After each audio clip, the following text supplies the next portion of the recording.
Yeah, we read it, listeners, and welcome to another very special episode. I'm your host, Maggie, And I'm your host, Laura. and the sun is shining. The little gopher said that spring is here, and I gotta say, in the Midwest, spring is kind of here. It is kind of here, except for I heard it snowed really bad in Michigan and it's supposed to snow really bad in New York. So I wonder in the Midwest if it's just only above us or if it's coming to us soon. Yeah, that is true. It stopped snowing a little bit. I think it stopped snowing pretty fast in New York, which is crazy because I moved my whole That's flight weird. around it. And Yeah. then I saw this morning it was done snowing, and I was like, well, Oh. I Could guess have you kept it. can't Oh win. well. Yeah. You can never win with the weather. You just can't. You Put me in can't. the weather in the cage, and maybe we won't have freezing cold winters anymore in Iowa or Oh, Chicago. wow. Can't believe you're going to fall in love with the weather. That sounds really romantic. I'll fall in love with anything right now. I am vulnerable, and very susceptible to, Well, listeners, if you're looking for love, Maggie's also looking for love. So yeah. just sweep them off their feet and it'll be so easy. It's my putty in your hand. My criteria, all I got is a fat ass and a fatter heart. Aww. Thank you. Yeah. And just like dating me might exist only in your dreams, but we could make it a reality. This book... The dating pool is our listeners. Thank you for listening. Hi, if you're single, write into us. This title is Only in Your Dreams, where we are picking up Nate was microdosing Viagra last book. Pretty exciting stuff. He is working in the Hamptons for his coach. He's off the Viagra. Nate is in rehab for his Viagra use. I wish that happened. Oh my god. He's just right back in there with Georgie. Yeah, just huge boner. Blair is not really friends with Serena yet. Yeah. They made up at the end, so it seems like they're fine. Serena is in that Breakfast at Tiffany's reboot. Jenny's not in the books anymore. She's at Waverly. No, she's been booted. No, she's in Prague this book before her upcoming year in Waverly, which is great for her. This book, I don't know if we said it's book 9, but this is also where the books are no longer written by Cecily von Ziesker. They're all ghost written from here on out. And I looked that up right before we started recording, and I'm not surprised because I was telling Maggie before we started recording that these books feel just a little bit off in the pacing and tone of our normal kind of Gossip Girl world that we live in. I'll give it to her, the ghostwriter, that she did stay in line with Cicely trying to kind of introduce Chuck back in. But I think my biggest difference for reading this one was, I was telling Laura, Serena is a lot more empathetic of a character. Yeah. In this book. Yeah. Kind of the facade falls and we see a little bit of insecurity, which I love. Well, and it's also, I feel like it took a ghostwriter for us to get Serena to lose a little bit in this book, and she still didn't even lose that hard. Yeah. Well, yeah, where were we, listeners? We had some sort of technical malfunction, so we're just jumping back in where we remember. We're just jumping back in. I'm gonna be honest here. Transparency is key in the new year. Where were we? We ghostwritten book. Ghostwritten book. Ghostwritten. Mm-hmm. I like Serena more this book. Chuck is barely there. Yeah. Is the rest of the series ghostwritten? Yeah. Really? Yeah. She just popped out. In my notes. I mean, I wonder if it's because she was so busy with the It Girl series.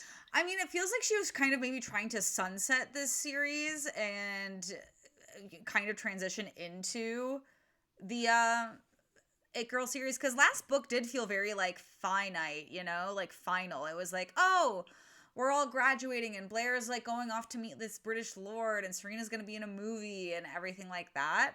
So I think a part of it could have been maybe Cecily's original plan was to be and I'm just gonna end it with them graduating and not go any further. It feels too, that would have been a fine move. I mean, they're making career moves and moving forward, and I don't know. I don't want Blair and Nate to be together, so what can you say? Don't even get me started on that. But let's dive in. Let's dive into the plot, the ghostwritten plot. Blair, everybody split up this book in the beginning. It's weird. So Blair's in London, but she's not actually staying at Lord Marcus's estate They still haven't had sex. And we open on him turning her down again as she's like all lingerie up, ready to get the bone on. And he's like, no, no, no, tisk, tisk, tisk, you horny girl, bad. You have to meet my cousin Camilla. And Blair kind of seems to find Camilla as a romantic threat, um, which Which is is a. Which, but like, also, is it unwarranted? Because the vibe between Camilla and Lord Marcus is a little flirty and uncomfortable. yeah. It seemed like it was that trope of oh well, you know, in the royal family they got to keep it in the royal family. Uh. So yet to be said whether Blair and Lord Marcus will have sex. Yeah, TBD on that. TBD. Put a pin in it. Nate's kind of like living the working man's life in the Hamptons. He's just getting high, doing hard labor during the day, watching Coach's wife sitting by the pool, Mm. and he has his nights free to continue getting high and hanging out. He rides his bike around the Hamptons. He seems like he's having a pretty like simple time, and he's not mad at it. Vanessa is on Ken Mogul's film. For some reason, she's been entrusted to help film the film, which seems like a lot for a blockbuster major Hollywood motion picture. Oh my god. He practically begged her to help him produce. So that's where she's at. And he's also going to set Serena up in this dingy little random apartment that was essentially where Audrey Hepburn, right? Audrey? Yeah, Audrey Hepburn's apartment in Breakfast at Tiffany's is where Serena's movie apartment is. So like that's a whole fun tie-in, I guess. And we meet Serena's very dreamy neighbor Jason, who is interning at a law firm for the summer. Yeah, like Sackman and Golds. I don't even think that's a bank. You know what? I don't know what. I don't know law firm. No, yeah, I mean, I think it was a made-up law firm for the book. Totally fine. Totally fine of ghostwriter Cecily to do that for us. It's not a bank. I will admit I did just watch The Big Short for the first time this week, so it might be on my mind. If you want to talk stocks, explain it to me. Banks on our mind. Banks? I'm really trying to get into gambling this year. I don't know if you know this, but I did place a bet on DraftKings for the Super Bowl, and I learned what a parlay is, which is if you side note, I'm gonna teach the fan base about parlays. You can this is a stocks and gambling podcast now too. So Jason doesn't work in stocks, but you can make like 3 different bets, and if they all hit, you win a ton of money. There was like an $18 parlay that I could have won $500 on at the Super Bowl, but I didn't understand it. Dang. I'm well, cute. That's a bummer. Now there's always next time though. Can't wait for you to lose so much money, Maggie. That's going to be awesome for you. Or win a bunch of money. Where is the subplot where someone works on Wall Street and it's like the 2008 financial crisis? I don't think that is something that will happen in Gossip Girl. I think these 18-year-olds can be trusted with mortgages. Yeah, you're absolutely right. Yeah. Dan, he's just kind of working at the bookstore, at the Strand bookstore in New York. He's daydreaming about his last summer with Vanessa before he goes to college. Which he is officially going to college again. Even the last book, he like tried to disrupt his entire future for love, and his dad really sat him down and was like, "You're going to college." So he's going to college in Washington. Mm-hmm. He's been set straight. And Nate really just working. I mean, for him, this summer of solitude, that's really all he is. I'm looking at my notes, and like all of my notes are like just like Nate does this one thing. He meets this girl Tawny after like wiping out on his bike, and she's a little Hamptons townie. She's not a rich girl. But she's really pretty, so Nate's like, whoa, hubba, wooga. Yeah, she's kind of described as like a Walmart Barbie. Like I imagine her wearing Merona Uggs in the summer and having a fake tan. That. Yeah. They go and get ice cream. Yeah, they go and get ice cream. Cute date. I love ice cream. Ruby, Vanessa's long-lost sister who's been on tour in Europe with her band, she is back in Brooklyn, ready to move back in with her sister. The only caveat here is that Ruby has brought this guy, Piotr, who's an artist, and he needs a studio. So Ruby kicks Vanessa out so this new guy can have a space to work. That is awful. Yeah, it's so easy as a young woman in this day and age to get played by men. And the idea of a guy wanting to be an aspiring artist and being like, so I need your sister's bedroom. I can get why Ruby would be like, sure. I don't know if I'd have boundaries if I was like 19.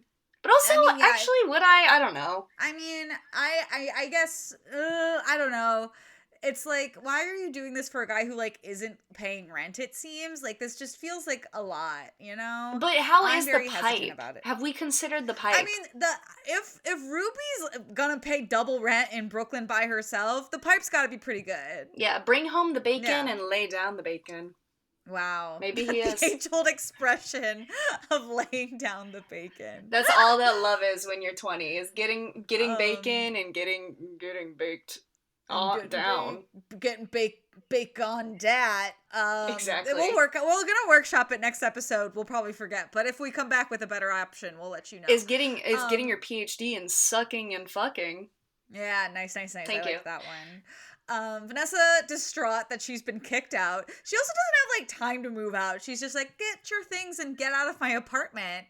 She calls Dan. Dan's like, come stay at my place with my dad and me. So that's nice of him. He also loves that she's crying on the phone. He's like, I feel so manly right now. Yeah, Dan gets off on women's tears. So, I mean, he really does. He literally does. He should get a Depop shirt, a Redbubble shirt that says, I get off on women's tears. Wow, we should make that and make a merch store and just put that in there for the real fans. Exactly. So she is going to go crash with him, but at the same time that he gets off the phone feeling hot from listening to his girlfriend cry, he sees this blonde girl in the bookstore who like wants like a Dharma, like a wellness lifestyle book. Yeah. Because she's a Lululemon honey. Yeah. And they seemingly flirt. While Tawny is Walmart, Target, Bree is Lululemon. Yes. Because Bree is also very blonde, very new girl in this book, and Dan's like, hubba, hubba, awooga, yay, yay, yay. Just immediately forgets about Vanessa and is like, what can I help you with, miss? A wellness book? I've read all of the wellness books. So he's just immediately trying to get sucked and fucked by this girl. It is so wild, and I know I've said it before, but how close Dan and Joe Goldberg are in characters. They're so close. Like, literally when they opened this book with him working at a bookstore, I was like, you've got to be fucking kidding me. It's so wild. Yeah. Not much is happening in London, where Blair is not getting much, unlike Ruby, getting piped down. Blair is watching Marcus play croquet with his cousin. They're doing some croquet. And it does seem like they're flirting. I don't know. It's a weird vibe. And they also, like, don't let Blair have a turn during croquet. And they're just like doing like little ha-ha hee-hees and like, oh, you remember that one time we got super drunk? Oh, you're so bad. Like, it's weird. Like, the vibes are not like there. It is kind of weird. It also doesn't seem like Blair is allowed in the main house. She does go to the bathroom at some point on her own. But yeah. It's like rumored that he's married. So like we never really find out what the tea is, but there's something up with the fact that he's like seemingly hiding her away somewhere and like only seeing her when he says. Yeah, pretty sus. Yeah. Serena makes a mistake that I don't even know if a first day actor would know this, but so they don't film in order, and Serena doesn't realize this. Idiot. They're filming, I know, seriously. They're filming from the middle of the script, and all she has learned is like her first few lines. Like it is a middle school production of Fiddler on the Roof. Yeah. She starts getting pretty smitten with her coworker, Thaddeus Smith. He's a big guy. But she has to have all the power in these scenes. And the thing is, she's a little too starstruck to be confident, normal Serena. Yeah, she's kind of fumbling hard here, and Ken is not pleased. But we don't see really how this continues to play out. Instead, we check in with Dan and Vanessa, who are hanging out in Jenny's old bedroom. And they have just like a little conversation. They kiss. It's pretty mid. It's pretty mid. Yeah, just nothing really happens. Yeah, Vanessa is noticing he's acting a little strange because he keeps, like, waxing on about how poetic life is. Yeah, he's being very wistful all of a sudden, and if there's one thing Dan is, it is not wistful. But I would kind of welcome that energy from my partner because if you're Right? around doom and gloom all the time, woohoo! I'm so Oh, I mean, happy. yeah, she should be happy that Dan's personality is changing because his personality is generally awful. Oh no, my boyfriend suddenly has the will to live. Woe is me. She's like, where's this tormented soul that I'm so in love with who cheats on me all the time? Nate, He's still there. That's the Nate's. I spoiler. know, seriously. Nate's going out with the complete opposite. No head empty. No thoughts head empty. Tawny, who seemingly is impressed by the fact that he has money. Yeah, Kind of and then it. he's going to Yale. She wants to be massage therapist. That's her thing. We find out she is also a junior in high school, so just a year behind him from graduating. Mm-hmm. Blair, great scene. Actually, probably my This favorite was probably scene my with favorite. Blair. Yeah, I was gonna agree with this. This is absolutely insane, and I'm here for how delusional Blair is sometimes. Yeah, so Blair doesn't have a lot of hobbies in London besides shopping, which is her main objective and hobby in general. So she is going to go out shopping in London, and she is so deranged about Lord Marcus, who we must say she has not slept with yet, Uh, that she goes in and buys an $18,000 wedding dress. yeah, yeah, insane. She just charges it because she can. Imagine being able to charge $18,000. That's insane. Um, God, That's so nuts. I'm here for it, but this is absolutely insane. Yeah. At the bookstore on another day, maybe the day after, Dan runs back into Bree to talk about the book that she got there and how wonderful life is. And shockingly, Bree asks Dan on a date, not the other way around. So like Bree's kind of feeling this little scrawny smoker, much to our dismay. Yes, she asks if he wants to do Bikram with her, which, if you don't know what Bikram is, I guess if you live in New York, maybe you'd be like, it's a fancy restaurant. Mhm. But it is hot yoga. Yeah. It is officially hot yoga. He agrees to do that, not knowing what it is. Can't wait for that. Can't wait for that to play out. Yeah. Meanwhile, back on film set territory, Serena is still not quite getting it. She's just kind of missing her lines, missing her marks. And Ken's not happy about it. But she gets to hang out with Thaddeus after set, and they have just like a little whirlwind date where there's the paparazzi, and like they go back to her place. But Thaddeus is very adamant of not like going up to her apartment. Yes, they are working on their chemistry at dinner, and it seems like it's fine. Thaddeus has some pretty strong boundaries, and he does admit that he doesn't really love all the fame that comes with being famous. Which Yeah. Serena is like, I guess He's I just relate. like us. Stars, they're just like us. They're just like us. Jason, her neighbor, though, does come down, the lawyer at Goldman and Sachs, as we learned. Mhm. He's doing Moneyball. I also watched Moneyball recently. And, And it shows, Maggie. yeah, exactly. And him, Thaddeus, and Serena share a little beer on the stoop. Very New York of them. Yeah.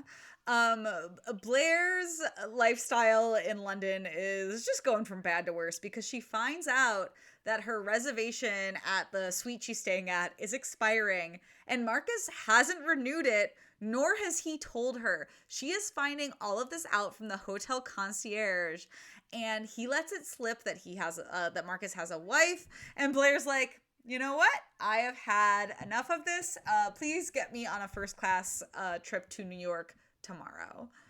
Back home, though, drama ensues as Chuck tells Nate that, hey, actually, I heard a rumor about Blair. I saw that she came home with a wedding dress because she's getting married and is also pregnant because Chuck just picked up Nate on the side of the road in the Hamptons. Everyone's in the Hamptons. It drove him home. And that's not what Nate wants to hear because if you haven't learned from the last, I don't know, 8 books, Nate's whole plot is just pining for Blair. Yeah, that's his whole thing.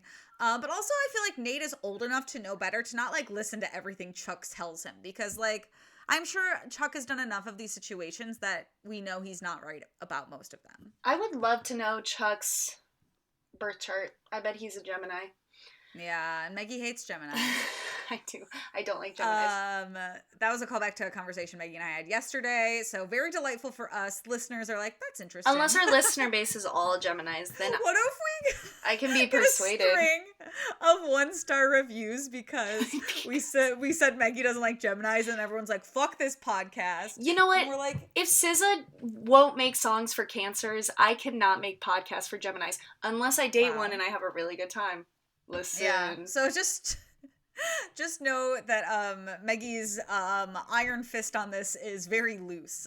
Exactly. I can meet a Gemini I have a really good time with. The thing is, I feel like I gotta kiss someone soon, because the longer I go without kissing someone, the more I turn into like an Ari Aster film. Yeah, just go to a party and get a kiss. Get a little smooch. We'll see. I was hoping that we'd get to like a date scene, but this isn't a date scene, because I was going to say, speaking of smooches, and that would have been a great transition to a date scene, but we're not transitioning. No, sometimes to a I just scene. turn the podcast into therapy. Instead, speaking of therapy, Blair's mom is not happy with her, and she thinks Blair needs to get her head in gear. Because Blair's just spending too much money, including the $18,000 she spent on a wedding dress. Yeah, her plane ticket was also $4,000 back home. So what is that? Like $22,000 in a day? And yeah, that's yikes. That's a year of college. Well, it was a year of college 6 years ago, but you see what I mean. So she's going to put a very small leash on Blair, in the sense that, Blair, you need to get a job, because if I'm going to give you your trust fund by the time you're 21, I need to know you're responsible with money. Which is like, why is she getting her trust fund at 21? That, like, literally reminds me, like, I had a very, like, rich friend in college who, like, her mom was like, I need to teach you responsibility, so I'm gonna buy a condo in Chicago, and you're gonna be the landlord who manages the property. And it was like, that's not how you teach someone responsibility. And spoiler alert, she did really bad at it, and me and the other person ended up moving out because she ended up lying to us and her mom to do a bunch of things. It was so bad. Oh no, a 20-year-old is a landlord who doesn't have strong enough boundaries and is probably still a people pleaser. Like, I can't imagine that going well. Yeah, crazy.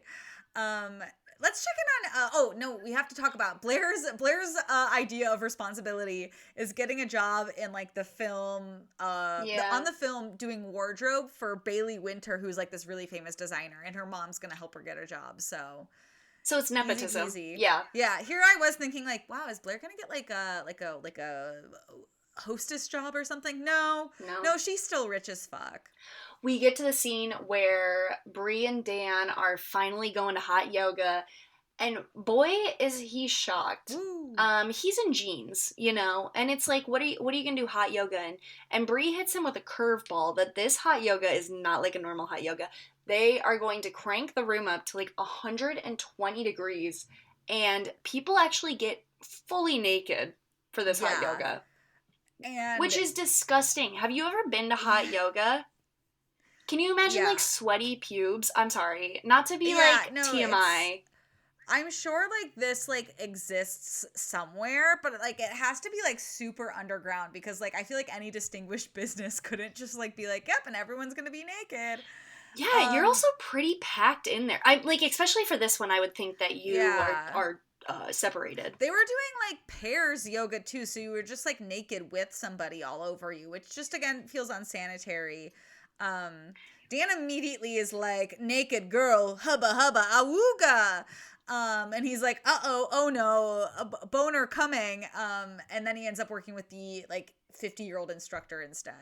Yeah, the teacher calls him up, which, okay, I will say, and I won't funny. say in defense of Dan sometimes, but I think if you're working with another naked, sweaty person and their pheromones are just, like, so strong, I would be like, yeah, I could see a guy getting a boner in that situation. So would it be awkward? I mean, you're like a 17-year-old guy. I feel like I wonder if it's, like, anticipated at that point. Like, oh, we're all naked and we're just doing flows. So, like, maybe everyone's, like, kind of like, yeah, you get a little turned on. I have no idea, because this feels made up, so. It definitely does. It's very intense for a first date, period.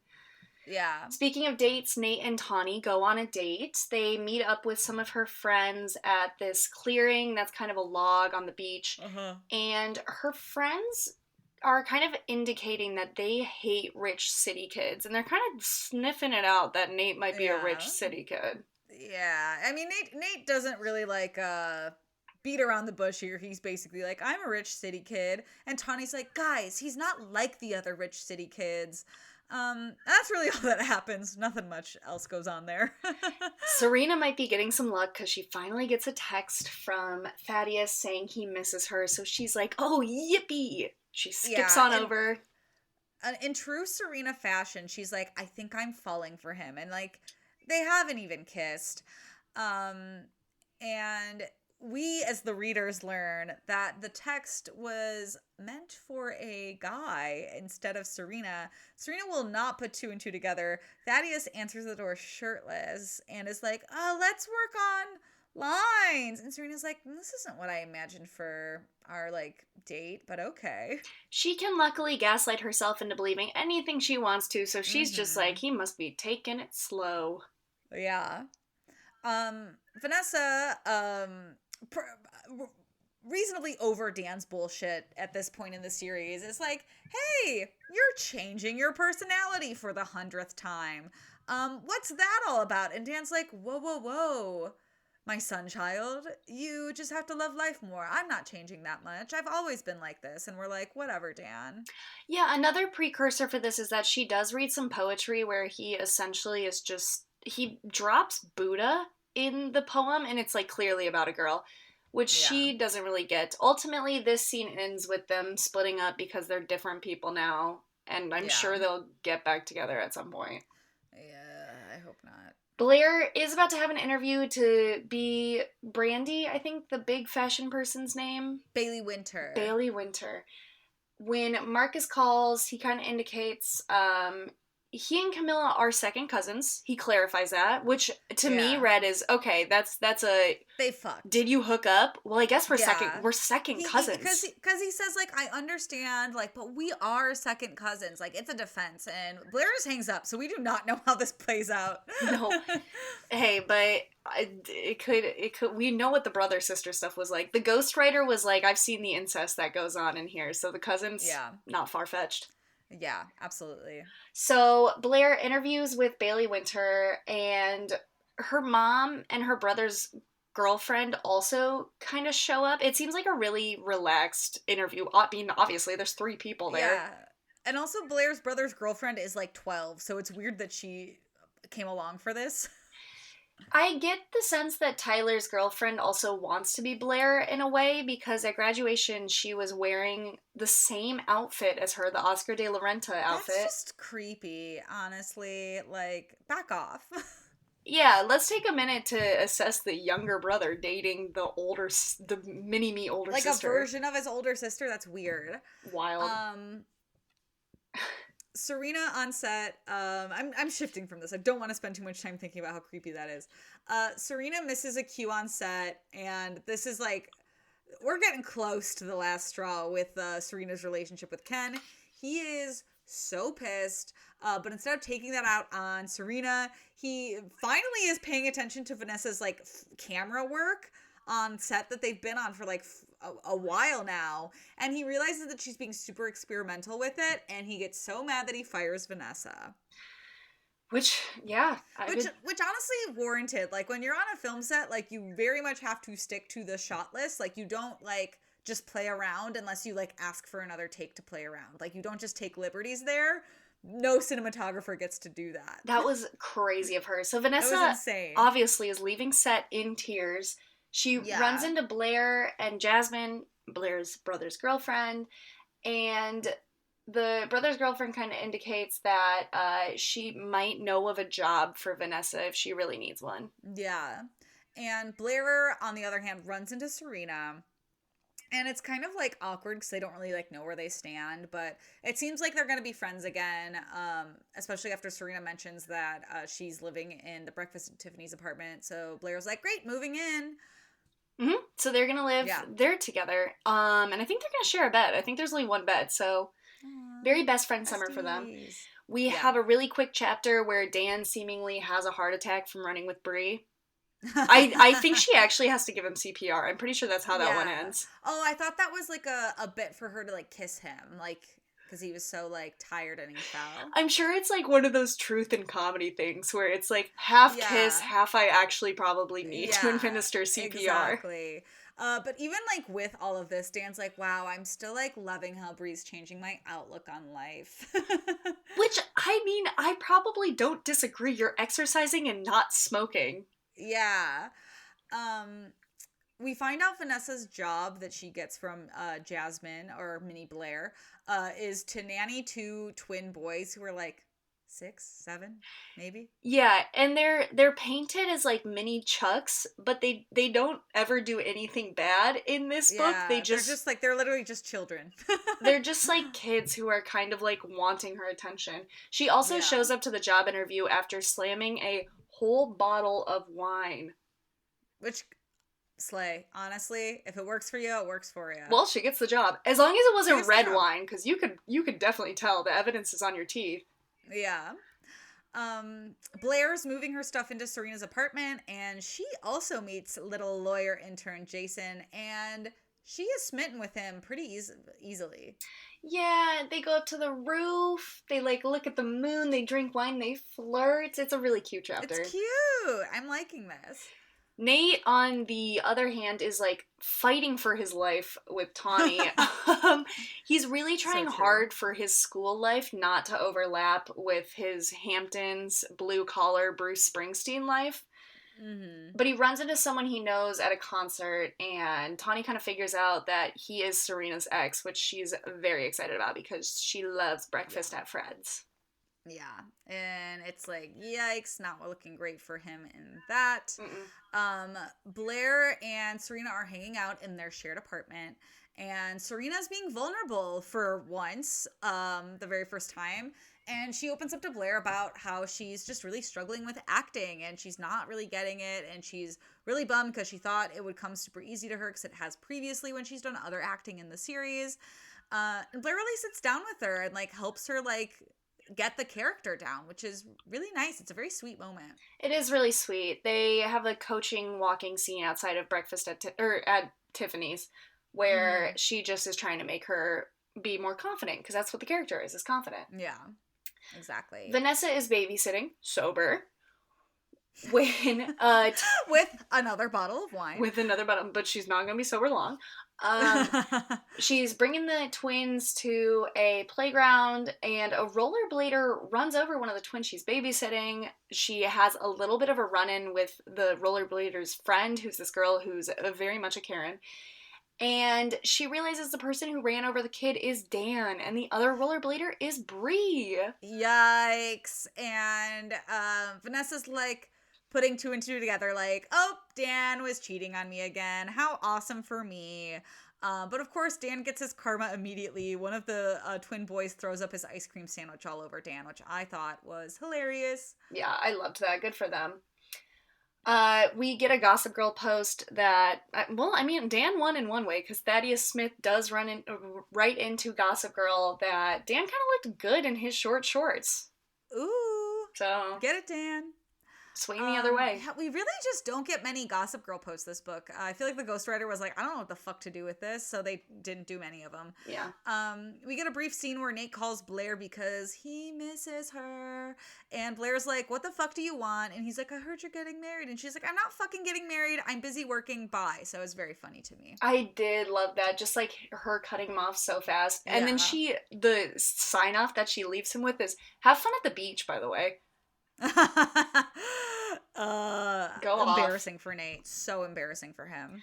Vanessa goes back to the Humphrey residence. I mean, she doesn't know what to do now because she is still living there even though they broke up. Yeah. And she complains to, as you do, your now ex-boyfriend's dad post-breakup. Yeah. And your current roommate. Makes sense. And Rufus is like, well, Jenny is at Waverly Academy. Dan is going to go to Washington, clear across the country. Why don't you just live with me at a reduced rate? Yeah. And it's like, it seems like Rufus just doesn't want to be lonely. He gets to kind of live out his dad fantasy. And Vanessa gets a place to stay for super cheap. So that feels like a pretty, win-win situation. Yeah, I guess so. I mean, as I started college, I'd also want to live with someone else's parent to kind of be Well, like, where were you? And I'm like getting I my mean, PhD and sucking and hey, fucking. fucking. I mean, hey, if you don't have the money for dorms and you had to live somewhere, might as well be with someone you've known for a really long time. Yeah, that is true. Um, Serena, now back on set, she's nailing her performance this time, and Ken is happy. But also, thinking about this further makes me laugh a lot because it's like, are parts of the movie just really bad, and then other parts were like, oh, I guess she's pretty good. It really Because it seemed feels like so inconsistent performance wise. it seemed to me like from the offset they were like we got 13 days to film a major film, which that seemed crazy to me. That's insane, yeah. And she sings Moon River that scene and it goes really well and everyone claps and then they go that's a wrap. Okay? Yeah, so it's like she finally got it in the final scene. Yeah, I don't could they not just go Uh, back and start refilming? I don't know. I mean, probably not. That's a lot of money to like redo permits and things like that. I But guess. also, I usually say if an actor's doing like a really bad job, it's usually on the director for not getting a good performance out of them. Oh, for sure. Because she nailed her audition, so like, what the fuck did Ken do? Mhm. Um, and Serena has a drink with Thaddeus after this to kind of celebrate, and there's more alluding to the fact that Thaddeus likes boys. There is, but he does put his arm around her as the fireworks are going over the Hudson River, and he does kiss her. So maybe he's bi. Maybe. I feel like I always interpreted it as like he's trying to put on like a show for like any sort of paparazzi that's following him so he can kind of keep that part of his life away from that. Ooh. But I guess we'll never know because I don't think Thaddeus is in the next book. No. Well, we do get an answer to it later. Yeah. Nate is smoking a J in the car with his buddy Anthony and lamenting over the fact he's not with Blair. That's it. Yeah, he's like, you want to know what I don't like about Tawny Anthony? That she's not Blair. And I don't even think Anthony says anything here. If he says something, it's irrelevant. Anthony says something very cute, which is there's only one Blair, which fun. That's true. That's But there's true. also only one Tawny if we flipped it on its head. It's true. I've never met someone named Tawny. I've probably met someone named Blair though. Yeah. Serena is walking into the set as it's being struck down because she really wants to steal one of the dresses she wore during the movie, which honestly valid. I would do the same thing. And she runs into a very special someone. Serge knocks on her door and is like chatting her up like they're buddies. He reveals that he is Thaddeus's boyfriend. He's like, and thank you once again for being our beard. That was so nice of you to do. I can introduce you to someone in like Palm Springs if you want to come with us, be in all of Thad's movies. And here's the thing. I think that she probably would have been down for it if you just told her in the beginning. Just ask. Yeah. Yeah, but I also get like wanting to like keep your cards close to your chest because like he doesn't know Serena very well. She could be like weird about it. She could go tell a bunch of people, and it sounds like he's trying to keep this on the DL.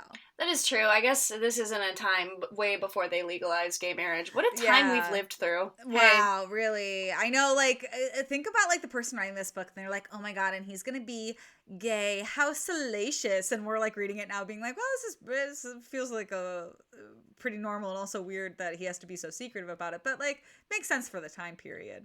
It is, yeah. I could talking about gay in the early 2000s could go on. I could go on for so long because it feels like it was like fine. You had to like reassure yourself it was fine, and then there were like other things. Then, at least where I grew up, where it was like no, and you're like this is confusing because I feel like it's normal and chill. Yeah. Whatever. Speaking of normal and chill, this next scene is not that. Dan takes Bree to the rap party because he somehow got uninvited. And even Dan's like, I think Vanessa put me on the list. Dan is going to a party that he doesn't understand why he's invited, which should be a cue to not go to the party. And we learn very quickly that Bree is not a partier. She seems very uninterested and she does not want to drink while she's there. Even weirder, Vanessa is there with the kids she babysits for some reason. Yeah, that doesn't make sense to me either. And they all run into each other. Vanessa is like, hey, Dan, can we just go off for a second and chat? So they're going to do that while Bree is just going to go on the roof, maybe pop out a few yoga poses. Who knows? We get a brief scene where Blair's flirting with Jason hard at this rap party, and they get a little smoochy smooch on, which is great for them. She does eye Nate showing up with Tawny to the party, though, and she is really not happy about that. No, she's pissed. But Bailey Winter also at the rap party. Bailey Winter's such a character. She's obsessed with Blair. She's obsessed with Serena. Or he is. I think it's a boy. It is a he. He's obsessed with Blair. He's obsessed with Serena. And he wants both of them to come to his island house to be the muses for his summer-winter collection that he's working on. And he lets the ball drop that the island he's talking about, Hamptons, and the house he's talking about, right next door to the Archibalds. Yes, so Blair goes into the kitchen to bitch. I mean, it's great that she's going to be the face of his fashion line, but yeah, she is talking to Serena and Tad about Nate's cheap date. Nate comes over to say hi, and Blair is very aloof and starts flirting with Jason, as you got to when the ex is around. And Nate is kind of losing his mind at this, so he is going to leave the party. Yeah. Yeah. And Bree also dumps Dan shortly after his conversation with Vanessa. And Bree's very emotional about this. She's like in tears, just being like, our paths are just moving in different directions, but sometimes it's nice that our paths even crossed in the first place. And Dan's like already over it. He's like, I get it. We weren't going to work out. I just thought you were hot. She has a line that is about his life path has taken him to this big Hollywood party, and that's just something she doesn't understand. Hilarious. I loved that line. That made me laugh so hard. I loved it so hard. Yeah, it was amazing. So they are going to break up. Nate is actually on the roof, and he overhears the breakup, and both boys are like, hey, let's be honest, there's only one girl for both of us, and it's yours is Vanessa. They turn to each other and go, man, rough to be a boy tonight. Yeah, they have a boys will be boys moment where I imagine they embrace and they're doing that thing where it's a hug, but they gotta like pat each other on the back. Yeah. They gotta make it a manly hug. Yeah. Man hug. Yeah. So Nate is gonna break up with Tawny. He's going back down. He's like, I only got one girl for me. But he sees her dancing with Chuck, going to the bathroom to hook up with Chuck. So yikes. Yep. Trash takes itself out. Blinded by the rich guys. Trash takes itself out. And a weird place for the book to end is there, and then we just get a wrap up Gossip Girl post that's basically just saying we're all going to the Hamptons next book. We are all going to the Hamptons. Blair got to hook up with Jason, which is great. Vanessa and Dan are friends, I guess, because she is gonna live with his dad. And that's where Only in Your Dreams was going to leave off. Yeah. But we're not going to leave you off there. No, we aren't. We're gonna do our canceled character in our top 5. Maggie, which one should we start with? Let's start with top 5, because to be honest, I don't know what canceled character I would have. Yeah, I feel like you could argue a few people. So let's do top 5. Okay. For our top 5, we are going to do top 5 personality changes that Dan could have undergone to impress a woman at any certain time. Or he might go to impress a woman. This could be future thinking too. Who knows who he's going to date? He's moving to Washington. There's things there. Meg, do you want to start? Coming in at number 5, pretty simple move. Maybe he gets a pet. I mean, pets change you. That's a really good way to show a girl you have a dog, a fish, a lizard. I think you could, teach a man to fish and he fishes one day, but really teach a man to fish and he gets all the women. He gets all the women. Get a man a fish and put it in a bowl and then he gets laid. I know it's like you teach him to, but what I'm saying is he could cast his net wide and far if he got a Bernese Mountain Dog. I love the fact of him being like, I'm going to get a pet, and he gets one of the biggest dogs you could possibly get. That's so funny. I don't know. Easy, manageable. Number 4, very, very popular activity here, skincare, taking care of his skin. Honestly, though, a guy into skincare, kind of hot. If he just moisturizes, honestly, and puts on sunscreen during the day, that's pretty cool. Exactly. It's like, I know men can't control their receding hairline, but they can control the wrinkles on their forehead. That's so true. Think about And that. all we're saying is just put an SPF on in the morning. If you get crazy and do a retinol at night, amazing. But bare minimum sunscreen, hot. I saw a tweet today that was like, men at 30 will be like, I just haven't figured out dating yet. And it's like, you have 5 years left of your hair. And it really changed my perspective on things. Yeah, men are crazy. Number 3, I want Dan to get into sword swallowing. That'd be cool. Renaissance fair it up. Yeah, really any activity at a Renaissance fair. Dan really just does give person who would work at a Renaissance fair vibes. Right? Yeah. He really does. And speaking of working at a Renaissance fair, this could really be done at a Renaissance fair anywhere. Number 2, we're talking magic. We're talking street magic. We're talking sleight of hand. We're talking card tricks. Something that also seems just really up Dan's alley. He could really get the attention that he wants if he was to say, is this your card? So, yeah. I could see it. And coming in at number 1, we just want to see him do some stunts. I'm talking Stunts. Daredevil stuff. I'm talking motorcycle and that globe of death that I looked up the name for before this. Yeah, I'm talking jumping from one building to the top of another building. If he became Tom Cruise's stuntman in the Mission Impossible movies. That'd be cool. Dangerous, but cool. I don't think Tom Cruise would allow it, but it would be really cool. Yeah. I agree. Yeah. Which I guess brings us to the canceled character. You know what, Meggie? I think I'll make my argument for Lord Marcus because he was cheating on his wife and also hooking up with his cousin. You could make an argument for Dan, but I feel like Dan's always an easy pick now. That is true. I think Lord Marcus is good. I was going to make an argument for Ken Mogul because I think what you said earlier about not directing. Yeah, someone. he seems like a bad director too.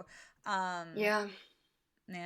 So maybe they can both be canceled this Which week. is worse, incest or making a bad movie, I guess, you know? You know, in my book, they're the same. They're the equal levels of bad. Same level of bad. But if you want to follow people who are good places... Wow, great segue. You know, we be our disciples. Follow us on Twitter and TikTok at Yaoi Reddit. We're hanging out sometimes. And follow us on Instagram at Meggie and Laura, where we post updates about the show and other things we do. And if you want to email us, we always love emails. Meggie and Laura present at gmail.com. We have them both on our phones. Make our day. Send a ransom note. We love an email. And if I guess that's it. That's really everything. And we'll be back next week with book number 10. Would I lie to you? And I'm going to go out on a limb and say that I would never lie to any of you. I would never lie to any of you. And in the moment of truth, I must tell you guys I am 30 years old now. So yeah. I just need them to know that. That's not a lie. It's crazy. It's not a lie at all. Wish me happy birthday. Email us. Yeah. Email us a happy birthday link for Meggie. That would be great. Woohoo. Okay, we did it.